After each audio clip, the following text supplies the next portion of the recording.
بسم اللہ الرحمن الرحیم نحمدہ و نصلی علی رسولہ الکریم۔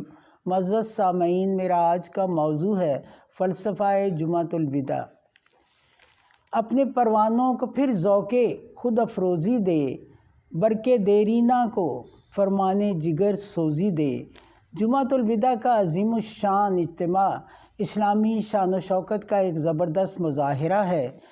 حقیقی قوتوں کا دامن تھامنے کا نام ہے، اتحاد کا نام ہے، ایک آواز پر جھکنے اور بیٹھنے یعنی جسمانی حرکات کی ہم آہنگی کے ساتھ قلوب کو ہم آہنگ کرنے کا نام ہے۔ اتحاد اسلام اتحاد و خیال کے بعد جسے اصطلاح میں ایمان کہا جاتا ہے، اتحاد عمل کا سبق سکھلانے آیا ہے۔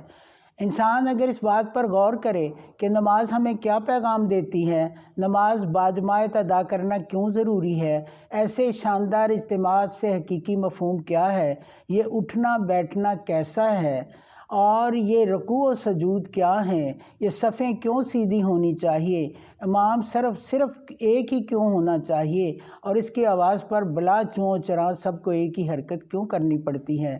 مسلمانوں میں یہ ہم آہنگی، یہ اطاعت امام اس لیے پیدا کی جاتی ہے کہ ان کے قلوب مزکی ہوں، ان کی روح میں بالیدگی آئے، وہ ہر وقت اللہ کے سامنے ہوں۔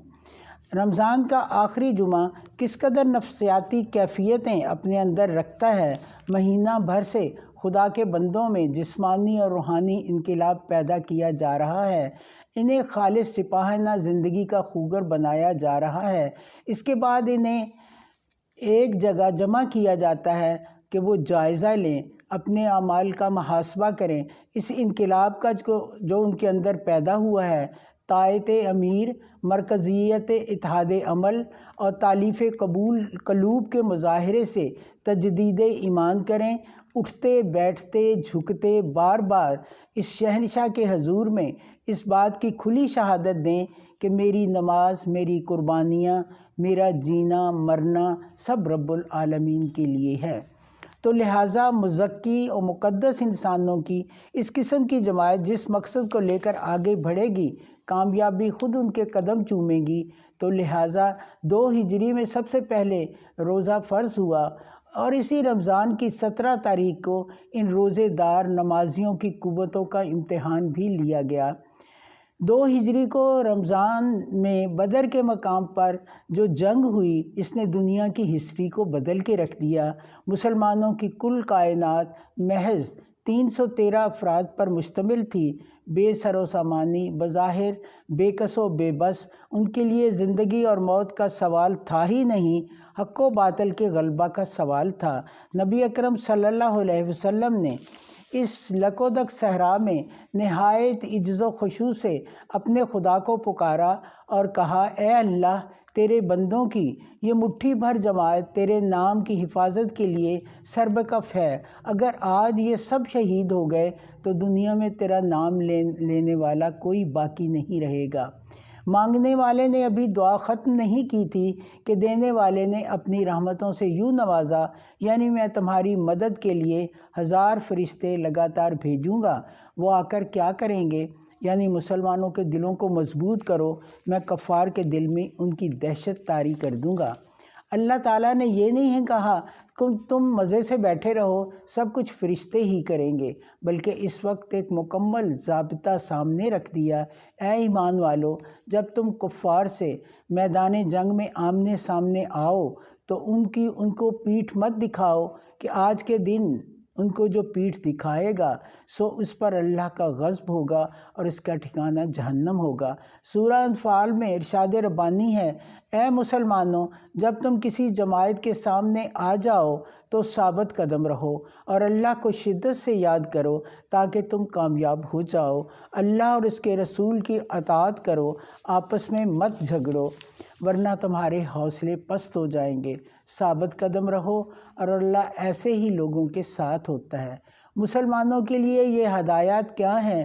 یہ زندگی کا پیغام ہے، یہ اسلام کی روح ہے، یہ ایک عبد مومن کے لیے تمام عبادات کا مفہوم ہے۔ یہ صرف 2 ہجری بدر کے موقع پر وقتی احکام نہیں ہیں، بلکہ قیامت تک، جب تک حق و باطل میں آمیزش کا امکان ہے، جب تک خیر و شر کا مقابلہ ہے، جب تک ہندو مسلم کا سوال ہے، اس وقت تک مسلمانوں کے لیے ایک دستور اساسی، ایک لاہ عمل ہے۔ یہی ہدایات ہیں جن کے لیے رمضان کے روزے اور ان روزوں کا جمعۃ الوداع ہے۔ لگاتار 1 مہینے کے روزے رکھ کر مسلمانوں کو سکھایا جاتا ہے کہ اپنے نفس شریر سے تکبر، غرور، عصیاں کے بھوت نکال کر اس میں عجز و انکسار، فراخ حوصلگی کے جذبات پیدا کرو، جھوٹ، فریب، دغا بازی کو چھوڑ کر راست روی، راست گوئی کی زندگی اختیار کرو، دنیا کی تمام جھوٹی طاقتوں سے منہ موڑ کر ایک خدا کے غلام بن جاؤ، مانگو تو اسی سے مانگو، جھکو تو اسی کے سامنے جھکو، بھوکے اور پیاسے رہ کر اپنے فرائض کو انجام دو۔ لہٰذا 1 مہینہ کی محنت و ریاضت سے قلوب میں تقویٰ پیدا کرو۔ جمعۃ الوداع کے روز نیک دل، پاکیزہ دماغ لے کر سوچو کہ ہمیں اس امتیازی زندگی کو حاصل کرنے کے لیے کیا کچھ کرنا ہے، جس کا وعدہ قرآن کریم میں موجود ہے۔ یہی جمعۃ الوداع کی نماز کا سب سے بڑا مقصد ہے۔ دعا ہے اللہ تعالی ہمیں صراط مستقیم پر گامزن ہونے کی توفیق بخشے، آمین ثم آمین۔ یہی فرزند آدم ہے کہ جس کے اشک خونینی سے کیا ہے حضرت یزداں نے دریاؤں کو طوفانی، وما علینا الا البلاغ۔